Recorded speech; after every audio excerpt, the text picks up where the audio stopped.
boys and girls, how are you? It was definitely a beautiful day out today, so I hope you guys all got outside if you could and rode your bike or played on your swing set or whatever you like to do. Grace and I went on a bike ride, and poor Grace crashed twice before we got home. One of the times it was my fault. I didn't tell her I was turning. The next thing I knew, she was crashing into the back of me. So I don't know how many bike rides Grace is going to take with me again. We'll see about that. This is why you shouldn't ride bikes, kids. Don't listen to Caroline.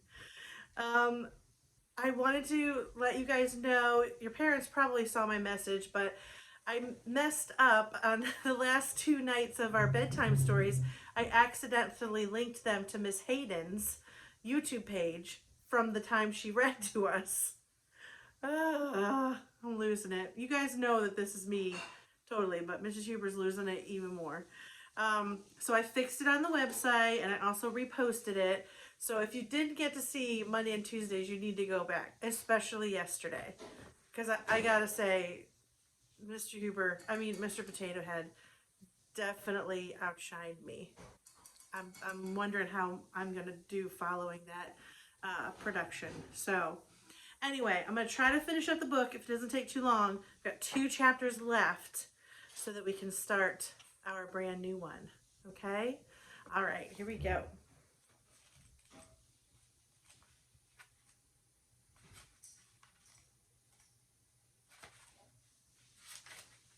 We're on chapter 9. Here's chapter 9. Lucky Bunny. Oh, real quick too, before we start. Everyone's doing great. Miss Huber has to check every day. Make sure you get on. Just make sure the math again doesn't have a timer. So make sure you have a timer so that you make sure you're doing the whole time. Because some of you are only doing like 10 minutes or 12 minutes. And it's hard to kind of keep track of that. So I've had to do that with Grace too because I can't keep track of it. I just have her set a timer and just to make sure you get at least that 20 minutes in. Okay? So I want to remember to tell you that. But everyone else, some people are doing even more, and that's great. I love it. So, Lucky Bunny. Sheldon found 3 more eggs. May swooped all of them. Every time she swooped, she shouted her head off. 4, 4, now I have 4, 5, 5, now I have 5, 6, 6, now I have 6. 6 was Sheldon's limit, apparently. He stomped to my tree stump and he threw his empty basket right in the grass. That's it. I'm done. I'm not looking for one more egg for that girl. Let her find her own stupid eggs. I quit, he said. May came chasing after him. No, Sheldon, no, you can't quit. You can't. Come on, we're a team. We're Team May. Sheldon did a huffy breath at her. Oh, no, we are not Team May. I'm an egg finder, and you're some creepy swooping bird girl who steals them all. May's mouth opened real shocked. I did not steal your eggs, Sheldon Potts. Those eggs were still in the grass when I picked them up. Just because you saw them first doesn't make them yours. Picking them up is what makes them yours. Sheldon started to yell back, and then he stopped, and he looked at me. Shoot, he said. I think she has a valid point. May smiled real smugly. Thank you, Sheldon, she said. You're not welcome, he said back. And I'm still not looking for any more eggs, May, because I am still quitting. May was not expecting that development. She started to sputter. But you have to look for more eggs, Sheldon. You have to. Just a couple more. I can win this whole thing. Plus, you still haven't even found the golden egg for me yet. Just then the Nana walked by. May reached out and grabbed her arm. Tell him, Nana. Tell him he can't quit. Sheldon is on my team. And when you're on a team, you can't quit. It's not fair. The Nana looked puzzled for a second, and then she did a little frown and shook her head. Oh my, no, she said. I'm sorry, dear, but there's no teams on the egg hunt. An egg hunt is an individual competition. May did not like that answer. She pulled on the Nana's arm some more. But Sheldon, he has The Nana interrupted her. "If you don't let go of my arm, I'm going to give you a swat, dear," she said. May quick let go. The Nana smoothed herself and walked away. Sheldon laughed so hard. "I like that Nana," he said. I smiled. "I like that Nana too." I nudged him with my elbow. "Maybe someday she'll be your Nana-in-law." Sheldon did a loud hoot. After that, we did a high five and a low five and a medium five, and then I scooted over so he could share my tree stump. Lucille spotted us there. Her whole face lighted up when she saw us. "Shelzy, Shelzy, I've been looking for you. Where's your basket? Did you find the golden egg? Did you, Shelzy?" Sheldon's face went kind of funny. Well, my magic egg shirt really didn't work out that good, Lucille. I'm sorry. I kept finding the eggs, and then May kept swooping them, and so now, well, I don't know." May butted her head in. "Quitting," she said. "He's quitting, Lucille. Tell him he can't quit. Tell him right now." Lucille raised her eyebrows. "You're quitting, Shelzy? Why are you quitting? You have to find the golden egg. If you don't find the golden egg, I'll have to swim in my pool with someone that I don't actually care for." She started to get annoyed. "Think of me, Sheldon. You have to think of me," she said. "Don't you know anything about being a boyfriend? Boyfriends do not let their girlfriends swim with people they don't care for." Sheldon didn't answer, and Lucille's face got madder. Sweat came on her head and her lip. "Well, for goodness sake, don't just sit there, Sheldon. Go find an egg," she snapped.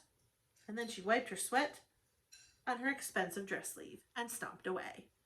Sheldon watched her go, and finally he turned and looked at me. My little lamb did not actually handle that very well," he said, kind of quiet. He paused a second. "Also, she turned into a sweaty drip ball." Just then May stuck her head in between us. "Come on, Sheldon. You heard what Lucille told you. You have to find the golden egg. Come on. Find it right now." And then she grabbed his arm and tried to pull him up, but Sheldon didn't budge. He shook her off like she was a bug. I admire that style. After that, both of us sat there until the hunt was almost over, and then we started walking back to the picnic tables. Only too bad for me, because I forgot to pick up my hugely big feet, and I fell again. And that's when it happened. I saw something gleamy. It was gleaming right in my eyes. I had to blink, and I blinked again. And then I quick tried to cover my mouth with my palm, but the words came rushing out of my lips. "The golden egg, the golden egg, I see the golden egg!" May and Sheldon looked down and saw it too, and for a second all of us just stood there frozen, and then whoop, whoop, whoop. We all dived for it all at once. We piled our hands up on top. I've got it, no, I've got it." And then suddenly all of us got very silent, and we stared and stared at our hand pile. And my heart started to pound. I stared some more, and then my mouth fell open, and I did a loud gasp, because the egg was under my giant mitt. "Oh my gosh, I really do have it!" Sheldon frowned. "Are you sure?" he asked. He wiggled his fingers to find out where his hand was. "Shoot," he said. "I was hoping that big paw was mine." I looked odd at him. "That was a joke, I hope." "Well, at least you beat May," I said. "Beating May, it's still good, Sheldon." And then kaboom! May exploded like a firecracker and yanked her hand off the top of the pile and slapped it on the ground. "He did not beat me, Junie Jones. Sheldon has 0 eggs and I have 6. How can you say he beat me, you big dumb bunny?" she yelled. And that's when I exploded too. "I am not a dumb bunny, May," I shouted back. "I am the celebrity of this whole entire occasion. Plus, you didn't even find one single egg on your own, and so I will show you how Sheldon can beat you. I will show you right exactly now, in fact." And then, without even thinking about it, I quick slid my palm off the golden egg. I let Sheldon hand drop on top, and there you go. See that, May? Now Sheldon has the golden egg and you don't. And the golden egg is the winner of this whole thing. May's eyes got as big as bowls. Sheldon's eyes got big too. He grabbed the egg in both his hands and he jumped up like a rocket. May slumped her face in the grass and then tweet, tweet, tweet. Banana blew the whistle. And that was that. The egg hunt was over. All right, we're going to go ahead and try to squeeze in chapter 10. It's called Decisions. I don't know about you, but I was pretty shocked when Junie B gave that golden egg away to Sheldon. That's not like her. Because she's a very what kind of person? Yeah, she's selfish, isn't she? She kind of wants everything for herself. So that was a pretty big step for her. Last chapter. She's writing in her journal. Monday.